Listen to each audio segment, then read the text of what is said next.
नमस्ते दोस्तों, किताबी संसार 2.0 में आपका स्वागत है।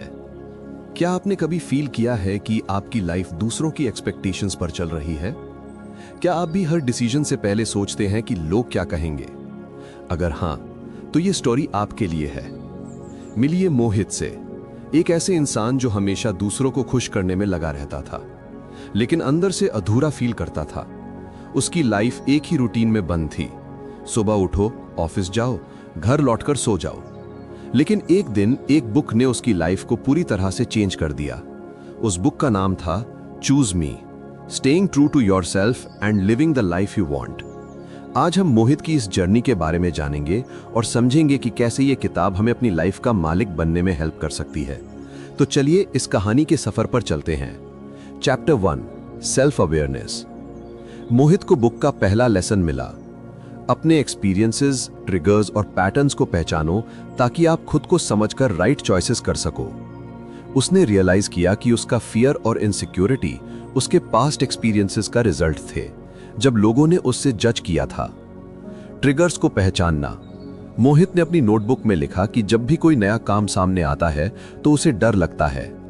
उसने अपने पास्ट के एक इंसिडेंट को याद किया जब उसे स्टेज पर लोगों ने हंसाया था।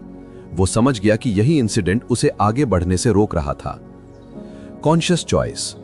जब उसके बॉस ने एक नए प्रोजेक्ट के लिए पूछा तो उसका दिल डर से पीछे हटने लगा, लेकिन इस बार उसने अपने डर को पहचान कर उसे चैलेंज दिया और कहा, मैं इस प्रोजेक्ट पर काम करना चाहता हूं।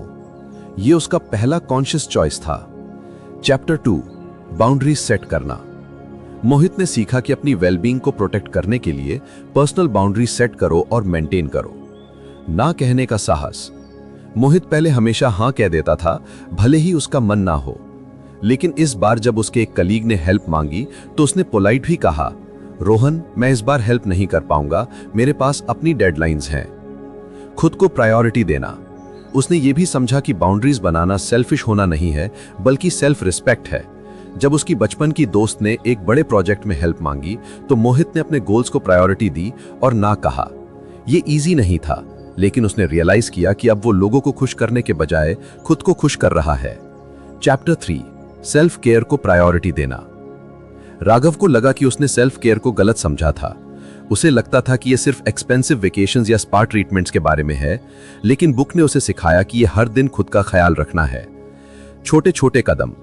उसने सुबह उठकर ग्रीन टी पीना और थोड़ी स्ट्रेचिंग करना शुरू किया। Mental peace. ऑफिस के स्ट्रेसफुल एनवायरनमेंट में उसने हर 2 घंटे में 10 मिनट का ब्रेक लेना शुरू किया। वो पानी पीता, थोड़ी वॉक करता और लंबी सांसें लेता। अपनी हॉबीज को टाइम देना। उसने अपनी पुरानी हॉबीज जैसे पेंटिंग को फिर से शुरू किया।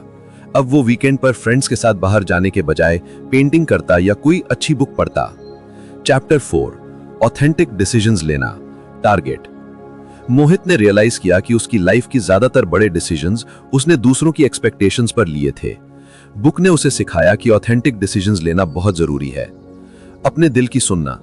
जब उसके बॉस ने उसे एक बड़े रोल का ऑफर दिया तो मोहित ने पहली बार रुककर सोचा, क्या मैं सच में ये चाहता हूं? उसने रियलाइज किया कि वो एक राइटर बनना चाहता था, ना कि मैनेजर। उसने पोलाइटली उस ऑफर को रिफ्यूज कर दिया। अपनी विशेस को जीना। उसने अपने बचपन के सपने को फिर से जगाया और हर सुबह 30 मिनट लिखने लगा। उसने फील किया कि उसकी लाइफ में एक नई एक्साइटमेंट और पर्पस आ गया था। चैप्टर 5, नेगेटिव पैटर्न्स तोड़ना। मोहित को पता था कि उसके अंदर कुछ नेगेटिव पैटर्न्स थे जो उसे रोक रहे थे। बुक ने उसे इन पैटर्न्स को तोड़ने का तरीका बताया। ओवरथिंकिंग। जब उसके दोस्त ने उसे हाइकिंग के लिए बुलाया तो उसका माइंड तरह तरह के एक्सक्यूजेस बनाने लगा, लेकिन उसने अपने ओवरथिंकिंग को पहचान कर उसे चैलेंज दिया और हां कहा। Self doubt. उसने अपनी अचीवमेंट्स को एक्सेप्ट करना शुरू किया। जब उसके बॉस ने उसकी तारीफ की तो उसने मन ही मन कहा, मैंने अच्छा काम किया है।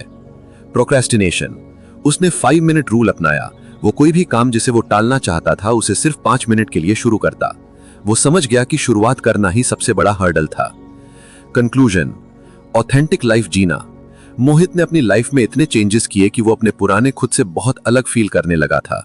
वो अब अपनी लाइफ को खुद के टर्म्स पर जी रहा था। सच्चाई के साथ जीना। मोहित ने अपने फ्रेंड से कहा, अब मैं जानता हूं कि मेरी हैप्पीनेस मेरी खुद की रिस्पॉन्सिबिलिटी है। A continuous journey. उसने फील किया कि यह जर्नी कभी खत्म नहीं होगी, क्योंकि हर दिन वो कुछ नया सीखता और बेहतर बनता। चूज मी बुक एक ऐसा मिरर है जो हमें हमारे अंदर झांकने और ये समझने में हेल्प करती है कि हम कौन हैं। ये हमें सिखाती है कि अपनी लाइफ को अपनी शर्तों पर जीना सबसे बड़ी अचीवमेंट है। आपको ये समरी कैसी लगी?